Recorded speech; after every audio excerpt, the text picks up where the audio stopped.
Και να πάμε στην Θεσσαλονίκη, όπου ο Αίτητος συνεχίζει την πορεία του στη Super League, ο Άρης. Λίγες μέρες πριν τον πρώτο αγώνα για τη φάση των ομίλων του κυπέλου UEFA, οι παίκτες του Ντούσαν Μπάγεβιτς νίκησαν στο Κλεάνθης Βικελίδη στην Βέρεια με 1-0 με γκολ του Ρονάλντο στο 32. Με 10 παίκτες τελείωσαν τον αγώνα οι φιλοξενούμενοι.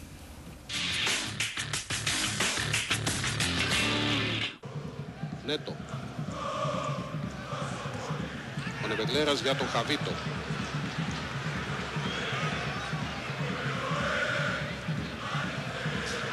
Ανάμεσα από δύο αντιπάλους ήταν δύσκολο να περάσει ο Ισπανός.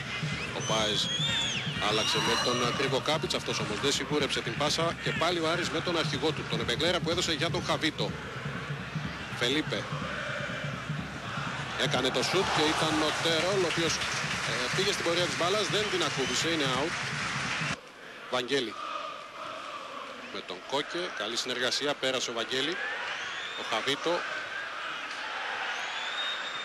Ο Χαβίτο συνεχίζει την προσπάθεια κατά μέτωπο, θα βγει όμως ο Τέρολ και αυτή τη φορά είναι ο τερματοφύλακας της Βέρειας που σταματά. Ο Χαβίτο.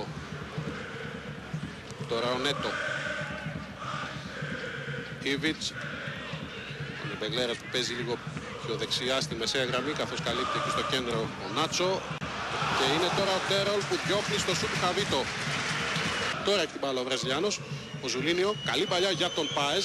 Αυτός αμέσως γυρίζει, ο Χαλκιάς δεν μπορεί να μπλοκάρει την μπάλα και είναι για να βγάλει ο Νάτσο Γκαρσία. Μετά το 20 λεπτό έχει πέσει ο ρυθμός για τον Άρη. Εδώ είναι ο Ντόστανιτς στον πάγκο.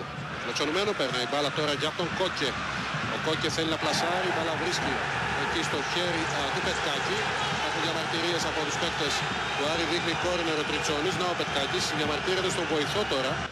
Έκτο κόρνερ, σημείο υπεροχής για τον Άρη εναντί κανενός για την αντίπαλη ομάδα. Και το 1-0 τώρα από το Ρονάλντο στην εκτέλεση κόρνερ του Χαβίτο.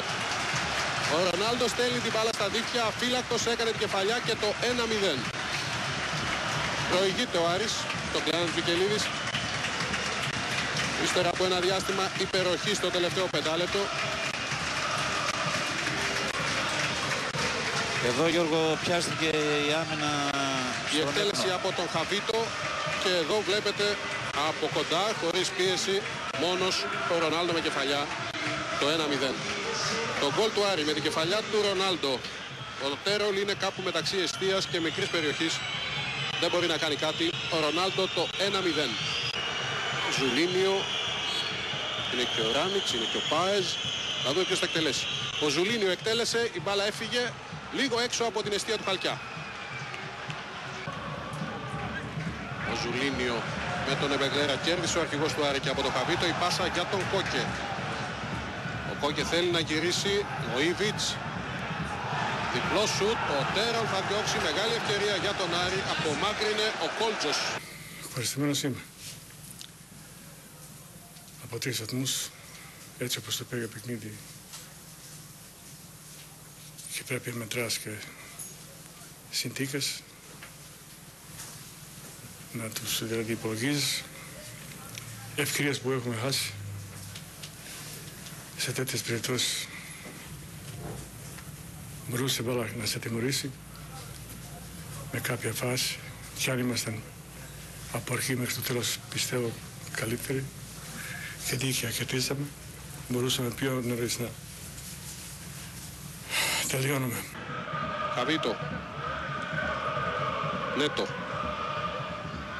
Ήβιτς. Ο Νεπεγλέρας για τον Χαβίτο. Έγινε η σέντρα στην πορεία της μπάλας ο Κόκε. Πέρασε η μπάλα και δίνει πέναλτι ο διαιτής Τριτσόνης στο 58ο λεπτό του αγώνα.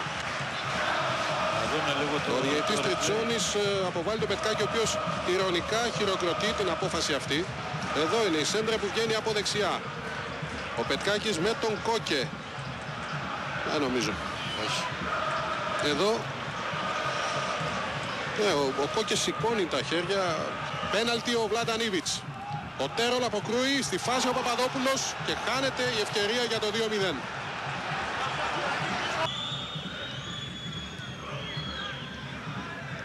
Συνεχίζονται τα λάθη και από τις δύο πλευρές. Ο Παπαδόπουλος για τον Κόκε. Πάρης βγαίνει μπροστά, ο Κόκε το σούτ, ο Τέρολ. Mi izlazimo iz dve utakmice izuzetno teške, Panathinaikos i Ofi. Είχαμε δύο πάρα πολύ δυνατά προηγούμενα παιχνίδια με το Παναθηναϊκό και με το Όφι. Pogotovo da smo morali da jurimo rezultat protiv Ofije i da vratimo se posle 1-0 za Ofi. Περισσότερο με το Όφι που έπρεπε να κυνηγήσουμε και σκορ, να γυρίσουμε το παιχνίδι και να πάρουμε οπωσδήποτε αυτό το παιχνίδι. Πάντα το 1-0, η Βέρεια στο πλάγιο, ο Ζέντορφ με τον Κλίνε. Παρμαξίδης επιχειρεί το σουτ, πολύ καλό σουτ από το Παρμαξίδη. Η φάση της αποβολής είναι άδικη, ο Κόκκε δεν προλαβαίνει την μπάλα, πέφτει κάτω, σφυρίζει ο διαιτητής, εγώ περίμενα ότι θα δώσει κάρτα για θέατρο. Εντάξει, είδε κάτι άλλο, τι να πω, δεν έχω να πω κάτι άλλο. Το πέναλτι τελικά ήσουν τυχερός που δεν αποβλήθηκες, τι έγινε εκεί? Μιλάς για το πρώτο ημίχρονο νομίζω. Ναι, εντάξει, εκεί πέρα δεν κοιτάω την μπάλα, κάνω τάκλιν, δεν κατάλαβα τι έγινε, μετά η μπάλα βγήκε κόρνερ, συνέχισε και το παιχνίδι. Ξαφνιάστηκες που δεν αποβλήθηκες? Όχι, δεν ξαφνιάστηκα καθόλου. Ήτανε απόφαση του διαιτητή. Η ουσία μετράει και η ουσία είναι της βαθμοί. Έχω την εντύπωση ότι χάσαμε αρκετές ευκαιρίες. Νομίζω ότι θα μπορούσε το σκορ να ήταν ακόμα μεγαλύτερο. Όλα τα παιδιά κάνουν τη δουλειά όσο μπορούμε καλύτερα. Είναι ομαδική η δουλειά. Εγώ χαίρομαι το γεγονός ότι υπάρχει αλληλοβοήθεια σε όλες τις πλευρές και σε όλες τις θέσεις. Εγώ προσπαθώ να διαφυλάξω όσο γίνεται πιο πολύ ανέπαφη την αιστεία μου. Αλλά έχω την εντύπωση, όπως είπατε και εσείς, προς το παρόν έχει γίνει μια πολύ καλή συγκομιδή βαθμών. Είμαστε αίτητοι. Πώς το φαντάζεσαι το παιχνίδι κόντρα στον Ερυθρό Αστέρα? Υπάρχει ιδιαιτερότητα με τον Μπάγεβιτς, είναι δυνατή ομάδα? Αυτό που είπα τελευταία δεν νομίζω ότι ο κ. Μπάγεβιτς το σκέφτεται, ούτε η ομάδα του Ερυθρού Αστέρα. Ο αντίπαλος θα έρθει εδώ για να παίξει και να πάρει κάτι θετικό και εμείς θα παίξουμε για να πάρουμε κάτι θετικό. Σίγουρα θα έχει μια πάρα πολύ καλή ατμόσφαιρα ο κόσμος θα δημιουργήσει. Αυτό είναι, νομίζω, όλοι το πιστεύουμε.